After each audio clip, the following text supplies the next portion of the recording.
Discussing today's topics from an African American perspective, this is Another View. Hello, everyone. I'm Barbara Ham-Lee. Welcome to Another View. It's called Actively Caring for People Policing, a different way of community policing where police officers are perceived as proactive agents of beneficial change, professionals who build constructive relationships among the citizens they serve. Now, that's the way our guest describes AC4P. Bobby Kipper is the co-author of Actively Caring for People Policing, and he is the founder and director of the National Center for the Prevention of Community Violence. And in full disclosure, I've just joined his advisory board based on our work here at Another View with Race Let's Talk About It, our town halls. How you doing, Bobby? Great, Barbara. Thanks for having me. Good. I'm so happy to have you on the show today. So, AC4P, Actively Caring for People Policing. What's the premise behind it? The premise behind it is that when the first engagement between a citizen and a police officer has always been sort of this, authoritative approach, and mainly because most time police officers are questioning people. A lot of times it is about their disobeying the law. But we believe that interactions between law enforcement and citizens could always start on the positive. And those relationships, those first contacts are essential, even if it's just a contact in the parking lot of a store or just a questioning. We think that there is a way that officers can go about the approach and the training that they receive to build that positive relationship. Because we talk a lot about the differences in communities in terms of how police are perceived. Sure. There's some communities where the policeman is your friend and, officer friendly and so forth. And there are other communities where police means run, police means fear, police means, something bad is going to happen. So this whole idea is to make a overall impression? Absolutely. It's to build a bridge. I mean, obviously, we do know that there are communities that certainly fear police, and for a lot of reasons. Mm-hmm. A lot of the interactions in years past has been very negative between the police and some citizens that they've called to serve. And there's issues on both sides of that. And so we always have to look at where this respect begin, how does it start, and how can the police facilitate this? Because they are the government agents. They are coming from their perspective in whatever interaction they have with the citizen. And so the citizen views that, and they either view it out of fear or they view it out of some type of civility or understanding of why the police have to do what they have to do. And let's face it, we cannot have a society without police. True. So we have to make sure that we're putting the best foot forward to start with. Mm-hmm.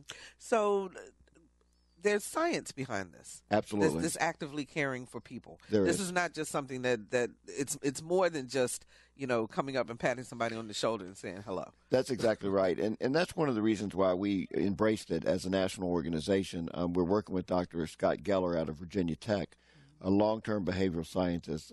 He's been at Virginia Tech 47 years. And he's taught this philosophy and research. His thesis has always been that we build the climate and culture of every community through actively caring and proactive, interaction between people in that institution. And so we believe that that's something we can take from the research, and we actually can apply it to the street and to the training of police officers. Again, it's not based on our opinion. It's not the book that I wrote with Dr. Geller is based on research. It's based on applied behavioral science that's been proven. And so we're now taking that into policing, even at the intermediate and the beginning stages of our training. So he, Dr. Geller, and this movement started after the massacre of Virginia Tech back in 2007? It actually started prior to that. Okay. With his work in industry and safety. Exxon and a number of large corporations sort of embraced actively caring as part of the culture, their corporate culture. And then when Dr. Geller started doing that at the corporate level, he believed that he should be teaching this when he taught his psychology students. And I first met Dr. Geller. It's an interesting story, but I first met him because of my oldest daughter, Jolie, who attended Virginia Tech, and every freshman that attends Tech has to, go through a psychology class. Ah. She called me on the phone one day. She said, "Dad, you need to meet my psychology professor." Of course, that went over real big with Dad. All of a sudden, I need to talk to a psychologist who's on the staff at Virginia Tech. But it all went well. When I talked to Dr. Geller, Jolie was really intrigued with the actively caring for people process. And she said, what attracts me about this message is that when I listen to Dr. Geller talk, it's almost like I'm listening to you give one of your speeches. It's all about raising human rights, raising, the way we treat each other in community. And so I got really intrigued by this. And, I'm a researcher and a reader, and I started reading about it. And it turned me on to the fact that I thought, this is based on science. Why aren't we doing this? And so I went and met with Scott Geller, and he became a partner. And we became the center across the United States is applying actively caring into communities across America. So there are several police departments around the nation that Absolutely. are engaging in this. So let's get specific so that people will understand Sure. exactly what it is. So can you give us a scenario of actively caring policing? Sure. Let's say an officer is in the community and they actually see someone who's helping someone in the community. Most people look at policing as incident driven. There's a history to policing that's really misunderstood in the community. Okay. Most people see that the only time you interact with a police officer is when they're called to the situation or when you're stopped for a violation of law. We know that the research tells us that simply meeting police through incidents is not the proper way of policing communities. And so that was the basis for community policing, okay, where we learned that instead of just, responding to calls for service, that police ought to be interacting with the community before the calls for service. That way, you're building a society of people who are connected in the cause instead of waiting until everything falls apart. Mm-hmm. It's almost like not getting involved in some situation until there's a crisis. Well, we know the research shows that that's not the way to handle any situation. Exactly. It's the same way from policing. So police officers have learned, and police leadership in this country have learned that community policing and relationship building is the way to relate police services. So in actively caring for people, what we advocate is training police officers to meet people on the front end of the behavioral continuum before there's a behavior issue. In other words, a citizen is helping someone in the community. The police officer stops, approaches the citizen, and rewards them with a blue wristband and thanks them for actively caring for someone else in their community. Mm. And if you can imagine what it would be like to be on the street somewhere and all of a sudden an officer came up to reward you for good behavior, and this goes beyond just paying it forward as some police departments. This is different than giving a Slurpee coupon. This is actually rewarding a person for a specific act of kindness towards someone else in the community. And what a positive relationship that would build between people. Not only the officer and the citizen, but the feeling of the citizen going forward with other police officers and even other members of the community, mm-hmm, which they engage. So this would be training that police officers would get, those who are coming into the department as well as those who are on staff. But is this just for the community, as they call them, the community police officers, or is this the SWAT team too? This is industry. We want this to be industry related. We feel like that we are out to change the way that we do community policing training from the ground level, from the recruit level police officer all the way to the chief. Mm-hmm. We feel like that we embrace community policing, and community policing is the right way to do police work. Again, research proves that out. But where is the training? Where does the advocacy begin for officers to buy into this recognition of the power of positive consequences? And we think that that's something that we should address from the beginning police officer all the way through each police department. So, Bobby, you were a retired police officer from Newport News. You worked there for many years. And we did a town hall recently. It was called The Talk. And it was about the conversation that minority families have with their kids, mm-hmm, about how they should react if they get stopped by the police and so forth. And one of our audience, people in the audience, stood up and he said something to the effect, and I'm paraphrasing here, he was a professor. He said, if a professor has a bad day, you might get a bad grade in my class. But if a police officer has a bad day, you might get shot.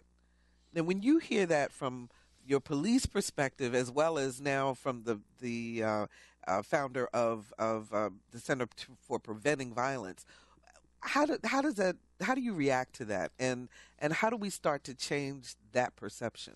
Well, it's interesting because of everything that's happened here in the last few years in our society and through the media and through even the coverage of some of the events between police and citizens.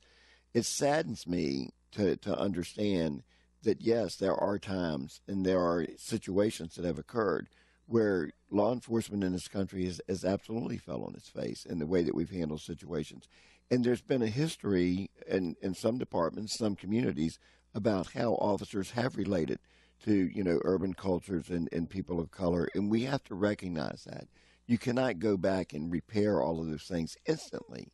But institutionally, we think with the training up front to basically imply the fact that human rights comes before any other rights as far as we're concerned. And that's got to be ingrained. One of the things that I do is teach a lot of human rights training to police officers. And we actually start out our class by reciting the phrase, "We hold these truths to be self-evident." And what that means to all of us is that we should embrace what we already know. Our forefathers set this in place. And if anyone were to represent that and understand that, it should be agents of the government. And so that's exactly where we're going with this. The statement that gentleman made, saddens me, but it does not totally shock me. 440-2665 or 1-800-940-2240 are the numbers to call to join our conversation. How would you react if a police officer walked up to you and rewarded you for an act of kindness? What would you think about that? Let's hear from you. 440-2665 or 1-800-940-2240. In that same conversation, there was a lot of discussion about training and how police officers are trained. So let's not, without talking about AC4P right now, but what's the current training, and then how do you anticipate seeing AC4P being brought into what's going on? It's a great question, Barbara. One of the things that we did when we started this process is we analyzed law enforcement training not only at the local, state, but national level. We did some research on the number of hours that officers are trained in community policing and community building. Now, we do understand that that's increased, and in a lot of places has increased over the last number of years, but we also know that there needs to be a basic process at the beginning to start with. And so what we're advocating with AC4P is that this become part of institutionalizing the training for officers in community policing at the beginning of their academy. Now, the issue with that is that we already have a lot of officers who have been through academy a long time ago. Yes. So you have to indoctrinate it into, it's almost as we've done community policing. When you look at the definition of community policing, it's really interesting because one definition calls it a process and one definition calls it a philosophy. What do you see it as? I see it as a way to do business. I see it as institutionally embracing the community first. Instead of having an idea that we have a top-down idea of policing, to the citizens, it should be an idea of the citizens up. What are the basic needs of citizens to begin with, and how do we engage in their needs, and how do we improve their needs by that social interaction, starting with a positive sense, so they really realize that you're there as an assistance giver and not as someone from the top down. 440-2665 or 1-800-940-2240. Rachel joins us from Chesapeake. Hi, Rachel. You're on the air. Hi. So I just kind of wanted to call and give kind of my 2 cents. I think that if a police officer gave me a band for, doing an act of kindness, I would be kind of shocked, but also very, touched and excited about it. But my kind of question is that enough? Is that still doing enough to the issues that plague our society today? That's a good question. Let's let Bobby answer that. Thanks so much for the call, Rachel. We appreciate it. Well, she says, is that enough? Well, that's an interesting perspective, Rachel, and I would say that what actually is enough when you're in a situation, we think that what we want to relate is the fact that it's not just giving the wristband out to the community that fulfills the program. The obligation of the program is the training of the officers. So when you're looking at the training of the officers, is it enough to really train them on the front end of the behavioral continuum, on the power of positive consequences, on the relevancy of building relationships from the ground floor to citizens up. We believe that the training is every bit more important aspect than actually giving the blue wristband. The blue wristband is just the outcome. The outcome and an outward way to show people Right. that you're engaged. So let's talk some specifics because there's 7 lessons in the book. Are you ready for this, Bobby? I'm ready. You can teach me real quick, Yeah, right? ready. So the first lesson is employ more positive consequences. Sure. Explain. Well, again, consequences, we always look at consequences as a negative. And again, it's the top-down thought process of authority, punishment, and what we're going to do to make your life worse. But when we look at the definition of consequences, it's really a choice, of a result of a choice that you choose. Now, you can choose to do positive things, and where do we go into our society where we relate to that and where we reward that? So we all have this issue. I mean, from parenting all the way through, we've got to admit our society is sort of a little bit in a civility craze right now. But if we started going back to the basic concept of the power of positive consequences is relating to what people do well, relating to how they, treat each other, how they respect each other, and how, in actively caring, how they go the second or third mile to appreciate each other, what we have brought to the table, what we've done, our act of kindness, what we related to one another. So the power of positive consequences is something we don't talk about, especially in police training. It's a human aspect. I like the example you used in the book was click it or ticket. I mean, everything is a negative. Right, exactly. A negative as opposed to a positive consequence. Right. Well, an example would be, how many times, even when I was on the police department in my 26 years service, where, you'd be in a restaurant and the child would be acting up, and the first thing the parents would say, if you don't behave yourself, I'm going to have that police officer take you out of here.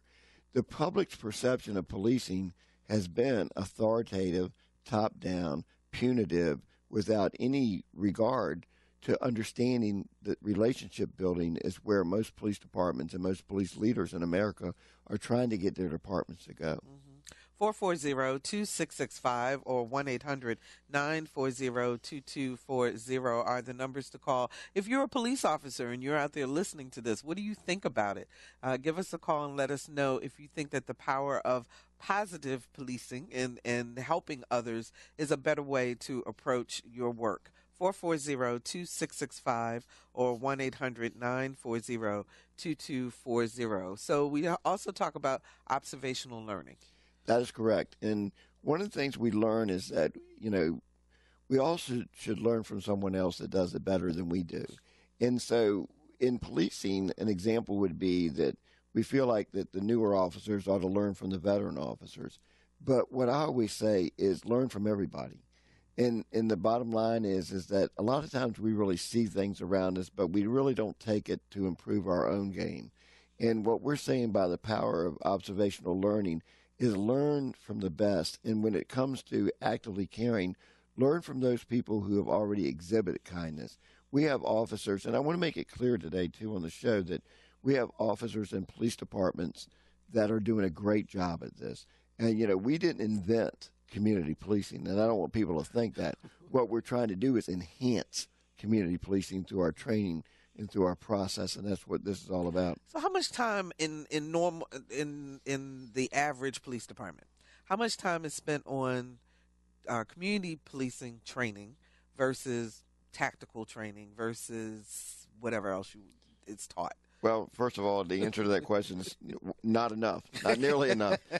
When you look at the scales, and in reality, there are technical aspects to policing as well as laws of arrest and, defensive driving, defensive tactics, and arrest procedures and things that they have to know about.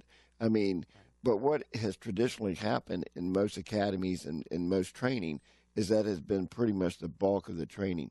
In our research, we showed that there are some academies or some basic police training that only gave about 8 hours and about 18 weeks to community policing and building relationships. And, we're challenging and we want that to change. We don't think we need half the academy to do the job of training in people skills. However, we do think it needs to be expanded. It needs to be more than just a block here and a block there. This should be a concentrated effort on people really understanding how to build community and relate. And actually, couldn't it also be a part of ultimately to become a part of all of the training. So in other words, rather than separate it out to say, okay, now here's your community policing training with AC4P, AC4P, yes, Right. that it becomes part of the institution of policing regardless of what you do. You're right. And that's exactly the reason why if you begin it at the recruit level and you do it all the way through your organization, then it becomes institutionalized. And the best way to institutionalize any process, we believe, is to start at that basic level. And with that, over time period, you will institutionalize it if we buy into the training up front. And I agree with you, it all should center around community building, relationship building. And again, the technical aspects, they have to be trained in that, but we also have to emphasize more of the community. Okay, we got several calls here. Let's go to a couple of them. 440-2665 or 1-800-940-2240. Judy joins us from Virginia Beach. Hi, Judy, you're on the air. Hi there. I wanted to express that just yesterday, I think I experienced what he might be describing today on the show. As a citizen, I called the police and reported someone in a handicap place, a parking place, and they spent about 20 minutes shopping. And in the meantime, I called an officer, and they were a while coming. And the woman and I had an encounter because she was very unhappy that someone was on the way and that I spoke to her. But the officer that came, as he said, he wanted me to feel warm and fuzzy when this was over because he wasn't going to give her a ticket.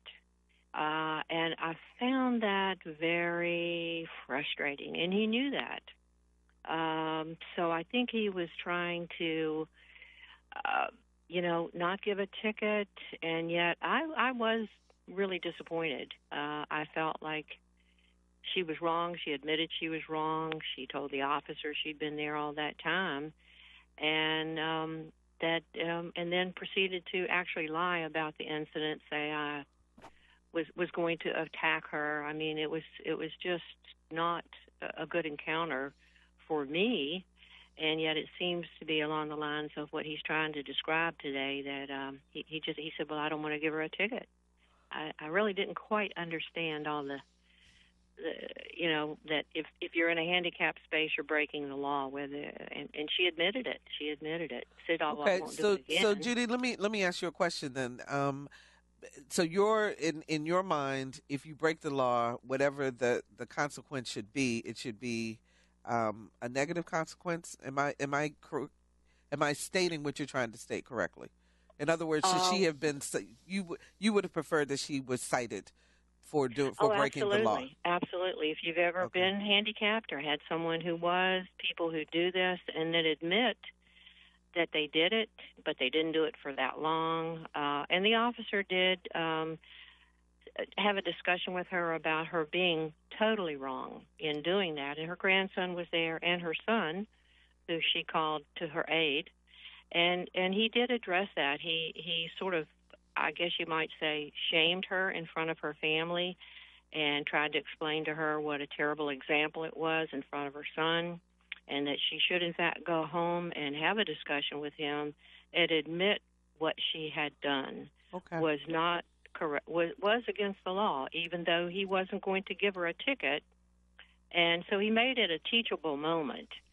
But for me, I felt like it takes a village, and when the village steps up to say, here's someone breaking the law, and could you please send someone to address this issue, it seemed to be addressed like, well, you're just two women who can't control yourself. All right, Judy, let me let Bobby respond, and we appreciate your phone call. So it sounded like the officer was trying to diffuse the situation. Obviously, neither one of us was there, so we don't know the whole story. It's hard over the history of me being involved in policing and out of policing to sometimes try to referee or try to be the advocate or for the police or non-police. I mean, the good thing about policing is discretion is the better part of rule. And I would say that there are times when enforcement is necessary, but there are also times, I like what Judy said. She said it was a teachable moment. Exactly. So at what point do we say that, that they didn't really do their job? Is part of AC4P, is determining sometimes when those are teachable moments as opposed to putting the hammer down more. It is. And, I can understand from Judy's perspective when we report a law violation and we care that much that we're staying with it, that we just want to see, we want to see the hammer drop. We want to see that enforcement, and I get that. But the bottom line also, too, is that I think the beauty of policing is discretion.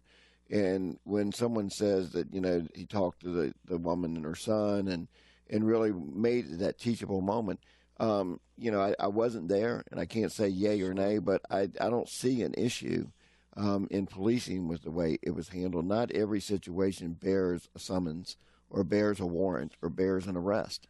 Yeah, I kind of like it sometimes when they let me off with a warning. I bet. If you're just joining us, we're talking about community policing using the tenets of behavioral science to build positive police-citizen relations. My guest is Bobby Kipper, founder and director of the National Center for the Prevention of Community Violence. Let's go to Gene in Newport News. Hi, Gene. You're on the air. How you guys doing this afternoon? Doing okay. Good. I just wanted to respond to the comments on the community policing. I will tell you on the positive side, it's very refreshing to hear solutions being put out there. I'm also looking for, psychology behind on trying to improve the relationships amongst the communities, both for different demographics, both racially and financially. I think the first thing is a worldwide, almost nationwide kind of, I would say, admittance that there's an issue. As a citizen, I still feel like there isn't a world, a large sweeping amongst the police, countrywide, that there's actually a problem of some systemic issues happening. There seems to be more of an emphasis on justification for some of the things instead of just admitting it or turning a blind eye. And I tend to go by the principle that if you don't condemn it, you condone it. So I think this dialogue definitely opens up the doors to admit that there is a systemic issue, and that there is a large number of citizens who are scared with dealing with police officers. I think beginning to remove that authoritative kind of persona. My parents live in Denby. My parents isn't the police, right? So to talk to me in a manner or, where it's authoritative. Now, one thing, if you're on the side of, doing an infraction and you're not following the law, of course, being told that, hey, you're not doing that.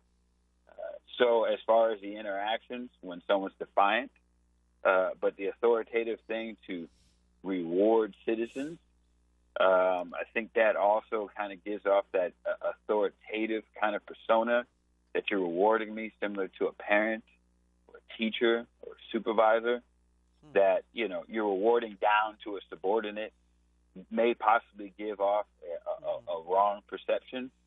And I would just say, all right.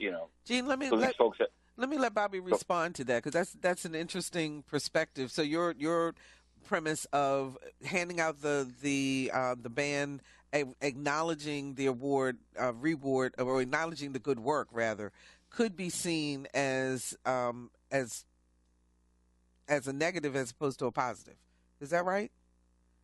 Yes, and okay. I think before you go on to implement something like that to bring the community together, we need folks and police officers admitting that, hey, these specific accounts of police violence, or if someone was defiant, that was wrong. And if another police officer speaks up against that, they shouldn't have to face any negative retribution from either their police unit or the community.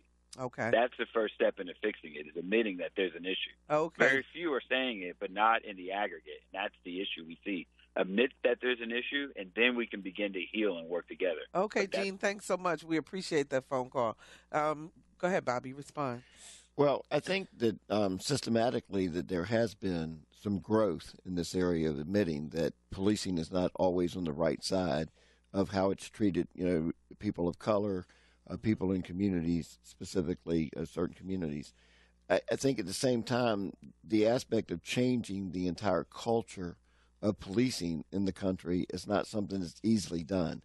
But there are all kinds of training programs out there now about implicit bias, the federal government came down with programs. I know Norfolk and their chief and their police department has been involved in such training. And I know even you do some diversity training. There are people throughout the country and community, people like you and other people who are stepping up to the plate to really deal in this diversity issue and understanding the implicit ideas of what's happened in the past and what continues to happen in certain communities. So I think that, from the perspective of his saying that there has not been a systematic admission, I mean, you're not going to have industry-wide people admitting that they're wrong because that's just not going to happen. But at the same time, from the leadership perspective, I think that we've seen there are ways that we have not built the bridges that we should in certain communities and with people of color. And I think that was the start of training and the implementation of what we've seen over the last several years. Has it fixed the problem? Absolutely not. It's not totally fixed the problem.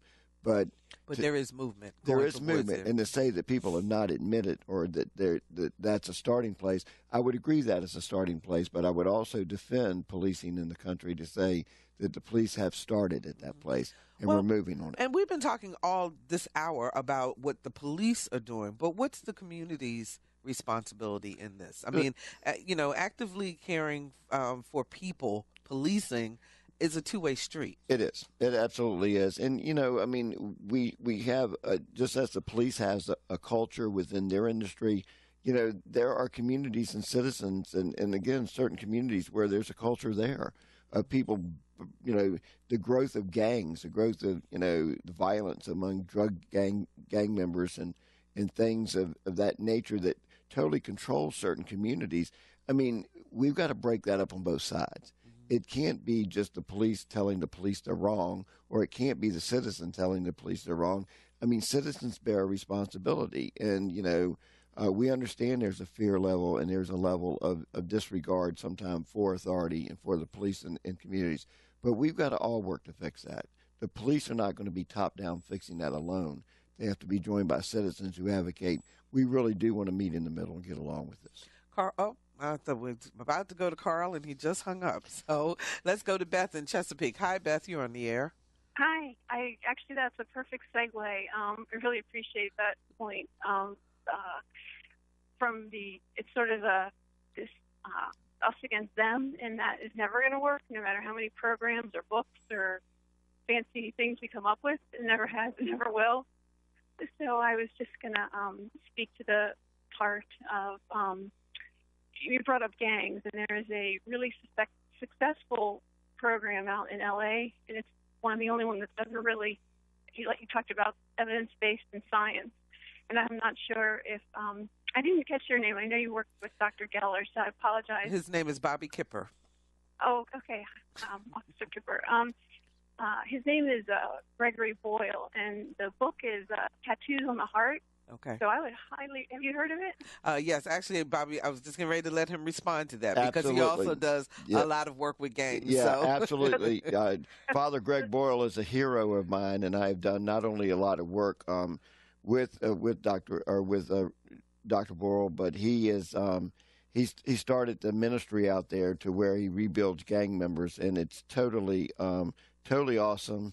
And I wrote a book called No Colors, 100 Ways to Keep Gangs from Taking Away Our Communities. Yes, and we're going to be talking about that later on in the year. Yes. And so we actually dedicated that book to the work of Gregory Boyle. So I'm very familiar with him, and I'm glad you're familiar with his work because it is groundbreaking work and something that we totally support. And he basically set the bar for all of us that want to try to reduce gangs.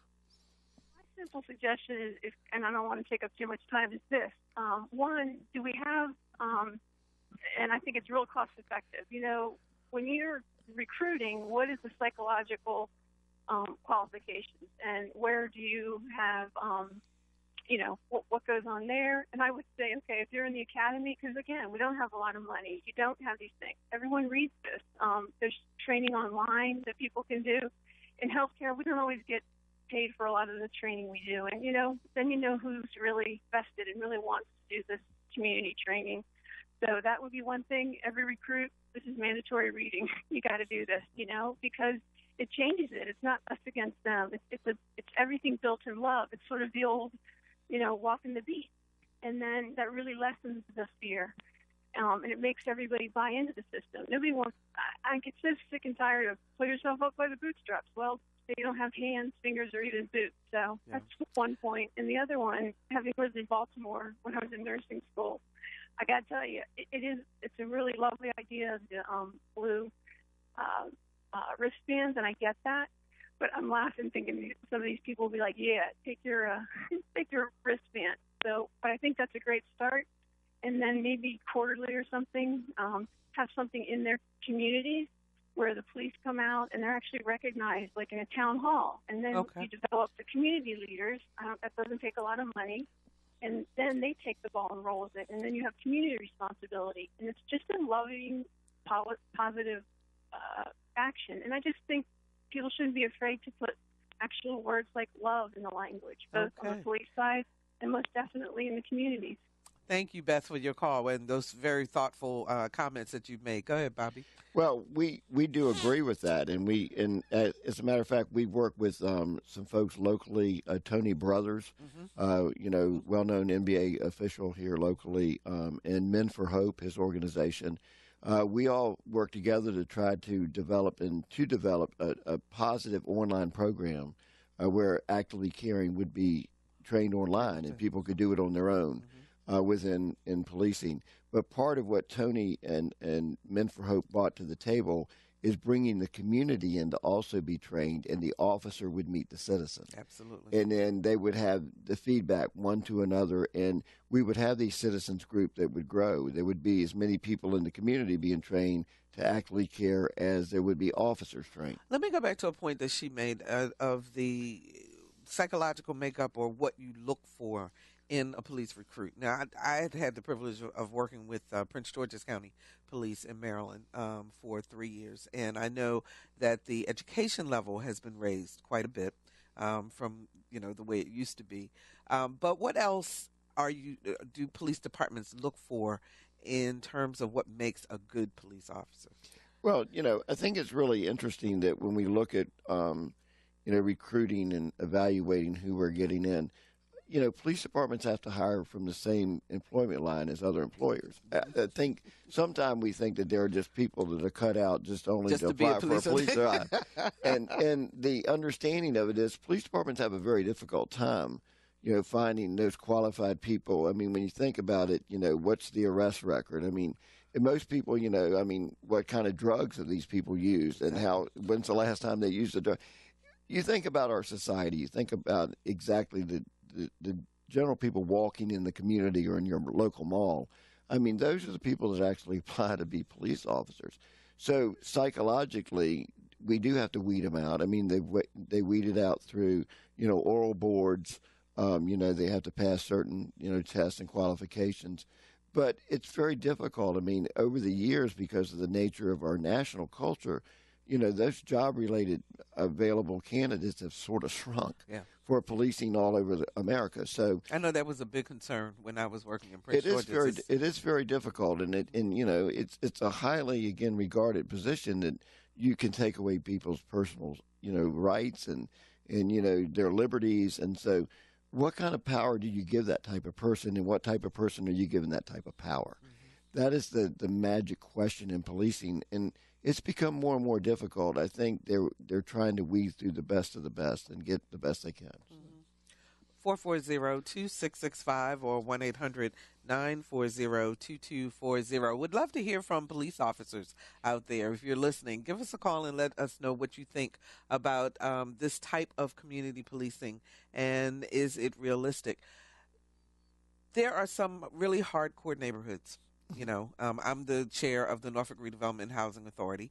Obviously, we have within our public housing unit some pretty tough neighborhoods, and the experience with police there, I guarantee you, is quite different than the experiences someone may have, say, at Lynn Haven Mall. Could this work in that neighborhood, and what will it take in order to start to change the mindset, particularly of the community, to be accepting of a police officer who wants to practice AC4P policing? Great question. I think two things have to happen. Number one is I think that, relationally we have to start with the training of our officers from the beginning all the way through the organization. But at the same time, we have to offer the same message and same training to citizens in our citizen watch groups. How do you reach the hardcore? How do you reach the person who basically is defiant? And yes, you're right. I mean, the city of Norfolk, as well as other area Hampton Roads cities, have pocketed communities that are really creating a lot of major issues and homicides and violence. And how do you get to those people? You have to be street level in your approach, but you can be street level in your approach and still actively care. And so that's the key issue here. The key issue is that we've got to start. There are a couple things that we have to do in our society to embrace the issue of human rights and policing. Number one, when we encounter someone in the community, are we mad at you or are we scared of you? And that's the same question that I would ask, not only from the police to the citizen, but how about we ask that question from the citizen to the police? Mm-hmm. When you see an officer in uniform and you're out there on the street and you're the normal citizen, are you angry at that officer simply because of the position they hold? Or are you scared of that officer because of the position they hold? These are issues in communities that we have to talk about. We cannot stop the dialogue. And what we hope that Actively Caring does is opens up that dialogue. You can't open up that dialogue when you're in handcuffs. Sure. You have to open up that dialogue before we even start to think about handcuffs. There was a lot of criticism from some community members last year when when Norfolk started the midnight basketball, sure, and they brought in wraparound services and so forth, so that if people were interested in finding out that type of information. But are those programs? I know they're designed to work to change that dynamic between the citizen and the police officer, but do they really work? I do think those programs work in concert with other programs. One of the things that we do in prevention and intervention, unfortunately, in our society, is we try a program for a little bit, and if we don't see totally drastic changes, we throw it out. Yeah. We give it away. And we need to take time to make it happen. We cannot be a Baskin-Robbins or, an ice cream shop of prevention. 31 flavors. we have to write. What month is it?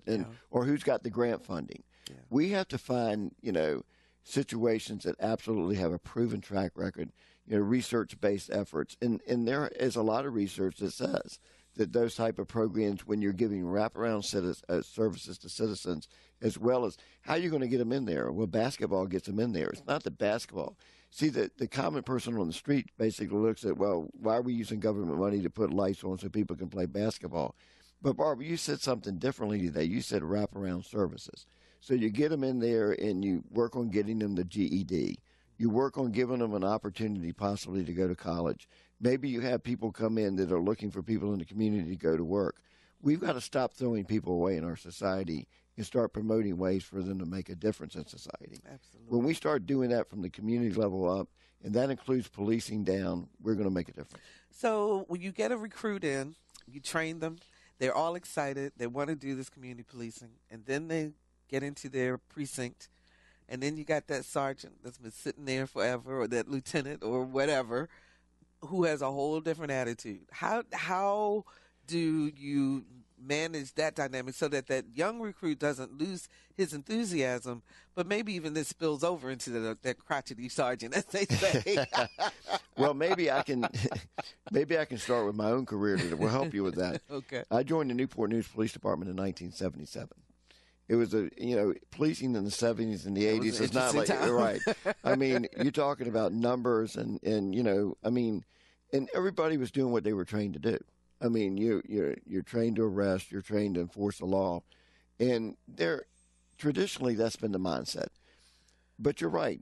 How do you come in all of a sudden when people have been trained a certain way institutionally and tell them that you're doing it all wrong? You can't do that. You can't tell them that. But what you can do is you go in and you show them the research about building the relationships, what's proven to work.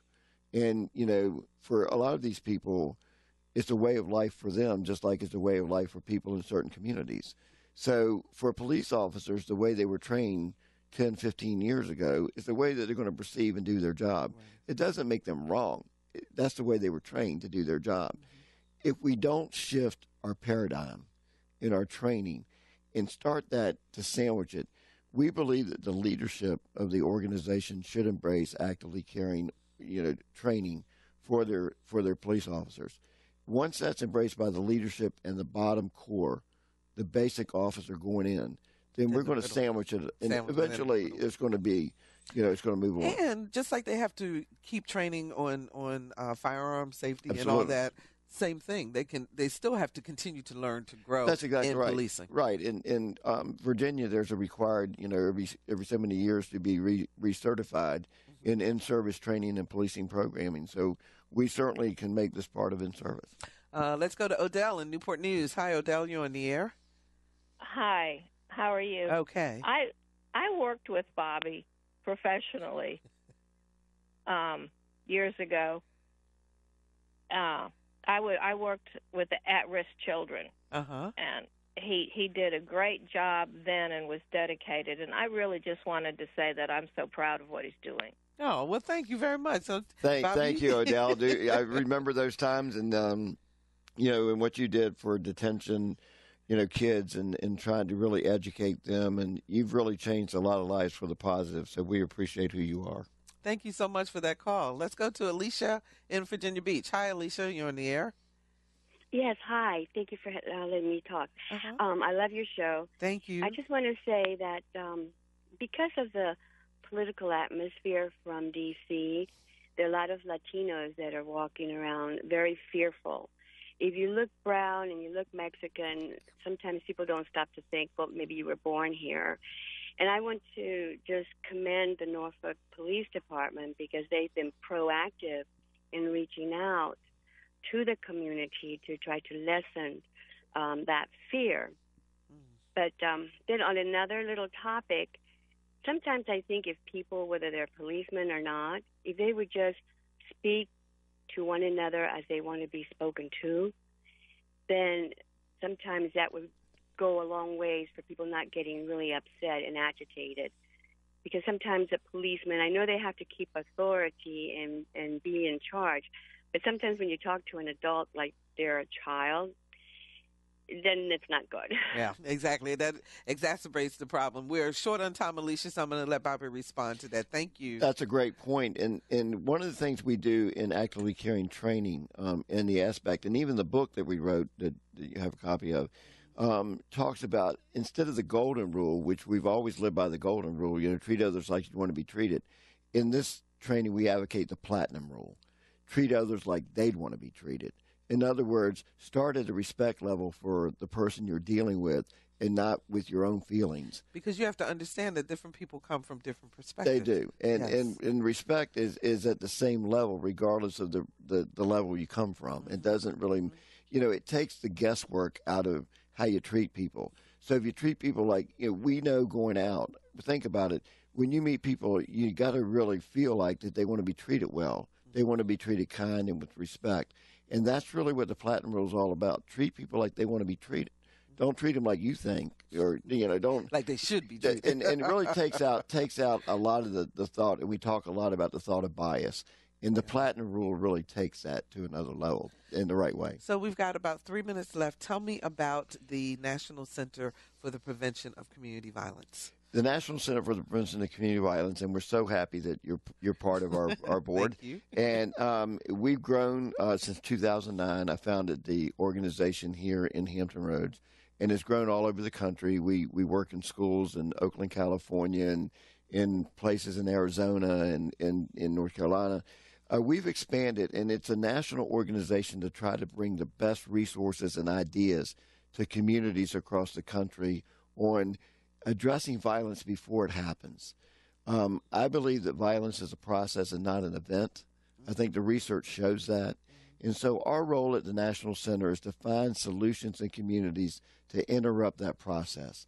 And we feel like by instituting behavioral science programs, other programs to prevent bullying, gang reduction strategies in communities, we're busy working to try to stop it before it begins. And that's the premise of why I'm here today and the premise of this book and the things that we do. Mm-hmm. So if people want to get involved, what do they do? They can. And how can they get involved? Well, we love volunteers. We're always looking for volunteers to help us put our programs out into communities, working in schools. We need volunteers to help as interns with our programming. We can use technical assistance and web development and website. And they can get in touch with us by they can actually email me directly if they want to at Bobby Kipper at solveviolence.com. Just email me directly, and I'll make sure that you get on board to help us in whatever way you can help us. So how optimistic are you that one day we will look up and say AC4P is policing? Absolutely. That's just the way it is. You know, Barbara, before I found a research, behavioral science-based process that I believe has lasting impact and lasting effect on people, I was scratching my head a little bit to find a solution. But I think if we're doing anything, we have to do it on science. This is behavioral science, and I now understand that. And so I'm very optimistic. I hope we have AC4P schools. I hope in the future we have AC4P communities. Just think about the civility change in this country and how that would work.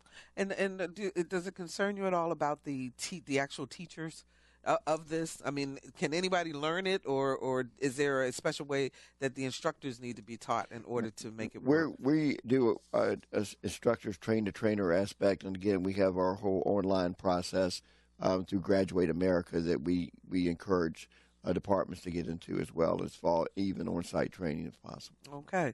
So that's Bobby Kipper. He is the founder and the executive director and everything else that goes with the National Center for the Prevention of Community Violence. And the book is Actively Caring for People Policing, Building Positive Police-Citizen Relations. Thank you so much for joining us today. Thank you, Barbara. I really appreciate that. And thank you for taking the time to listen to Another View. If you'd like to hear this show again or share it with a friend, please go to our website, anotherviewradio.org, and you can download the podcast. And while you're there, you can sign up for our eView newsletter. It's a once-a-week reminder of upcoming shows. And we're on Facebook, so like us. And I'm on Twitter at Barbara Ham Lee. Very easy to remember. And a reminder that The Art of Supper, featuring former NFL player and now fitness guru Daryl Haley, is Sunday, June 11th at 5 at the Planters Club in Suffolk. Go to healthysuffolkva.org for ticket information. I'm the MC, and I sure would love to have you join us. Next week, our Another View Roundtable pundits with their take on today's current events. Our theme music was composed and performed by Jay Sennett. Hannah Martin stepped in for Lisa Godley today as our show producer. Victor Bowen is our audio engineer, and Trey Watson answered our phones. I'm Barbara Ham Lee. Thanks again for listening to Another View.